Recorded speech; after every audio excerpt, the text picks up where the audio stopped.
L'eau représente 70% de la surface de la Terre. Elle est donc une ressource vitale et sa préservation un objectif que se fixe nombre de constructeurs en imaginant une meilleure gestion de sa consommation. Elle peut également être un terrain de construction pour les bâtisseurs les plus audacieux, surtout dans les milieux urbains très denses où les surfaces viennent à manquer. Aux quatre coins de la planète, l'eau occupe une place centrale dans la conception de ces habitations où il fait bon vivre. En France, à Vitry-sur-Seine, le Candide est un immeuble qui combine logements sociaux et recyclage de l'eau.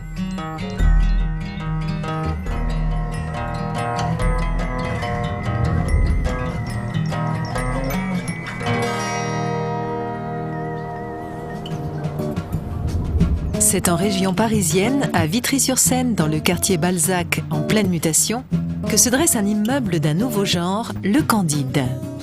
HLM certifié bâtiment basse consommation de 7 étages, résolument innovant.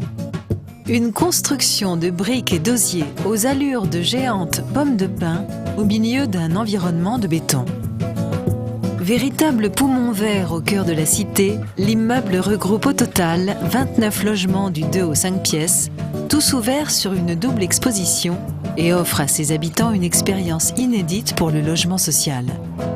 Le Candide contribue, mais de manière un peu plus éclatante que nos autres réalisations, à se dire que le logement social, c'est quelque chose de qualité.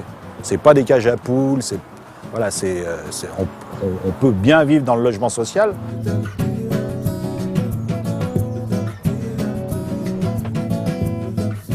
Ils ont joué sur l'esthétique, mais ils ont joué aussi sur le côté environnemental. Sinon, ils auraient pu faire un simple, un bâtiment en béton avec différentes pièces. Hop, on met tout le monde dedans. Non, là, ils ont quand même pensé au savoir-vivre, au vivre ensemble avec les habitants.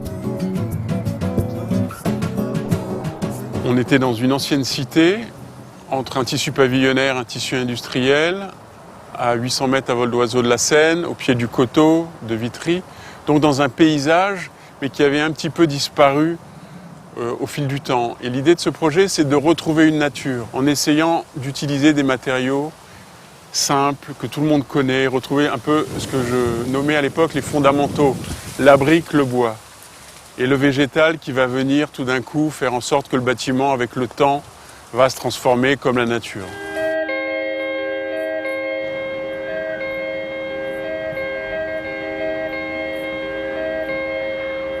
Le logement social ne doit pas être une usine à gaz.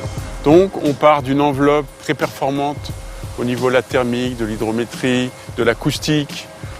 On parle de systèmes simples comme la ventilation naturelle. Donc on a des logements qui ressemblent un peu à des maisons qui sont traversants de part et d'autre.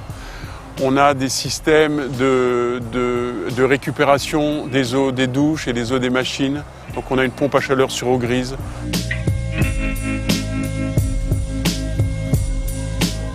Alors ici, nous sommes donc dans le local technique qu'on appelle pompe à chaleur et récupération des eaux grises. On va aller chercher par le biais d'un échangeur toute la chaleur des eaux usées, c'est-à-dire que quand on parle d'eau usée, c'est les eaux de douche, lave-vaisselle.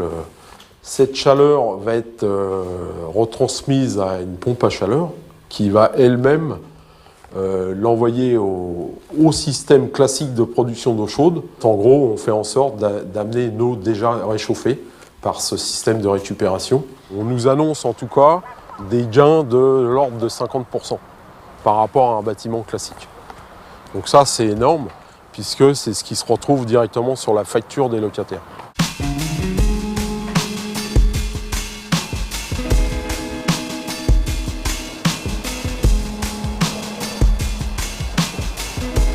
Nous voici là sur la partie des jardins partagés.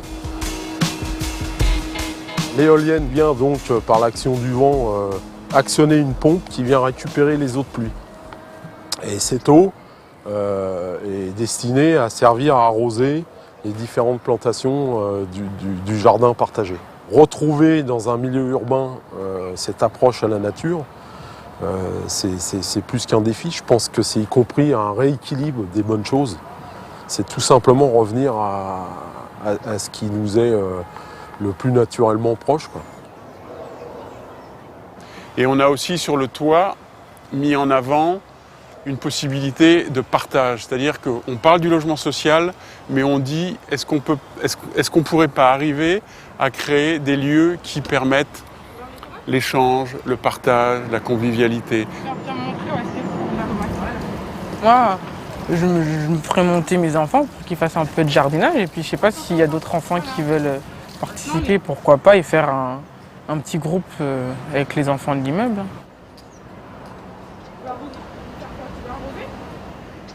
Ce que je ressens, en tout cas, c'est une grande satisfaction sur l'évolution même du quartier, en particulier sur le Candide, qui est quand même une petite curiosité du point de vue architectural.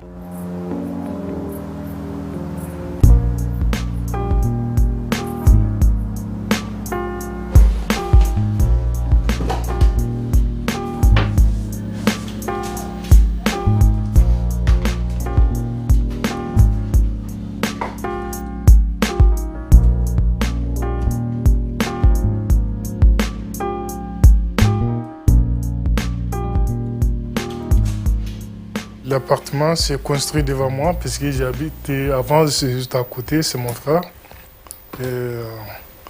Le début que j'ai vu, j'ai dit peut-être c'est un bureau, je sais pas quoi, mais après il m'a fait une proposition dedans. J'ai dit attends, j'habite ici moi. Je me pose la question moi-même. Le bâtiment il est très génial.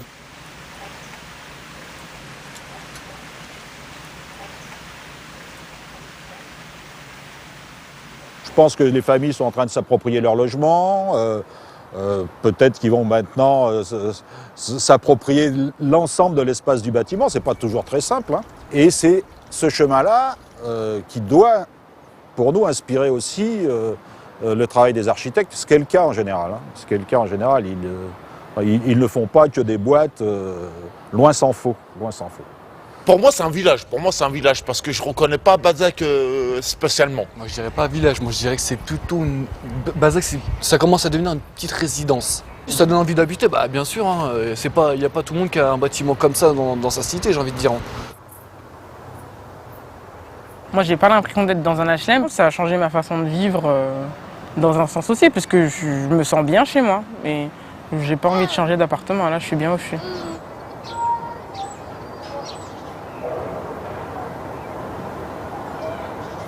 Pour moi, si je peux donner envie à certains de vouloir continuer à vivre dans des logements superposés qui ressemblent à des maisons avec un grand jardin en toiture, d'une certaine façon, je pense que j'ai fait une partie du job. Moi qui habite en face, on se dit, bon, nous on est encore dans du béton, mais là c'est un autre monde.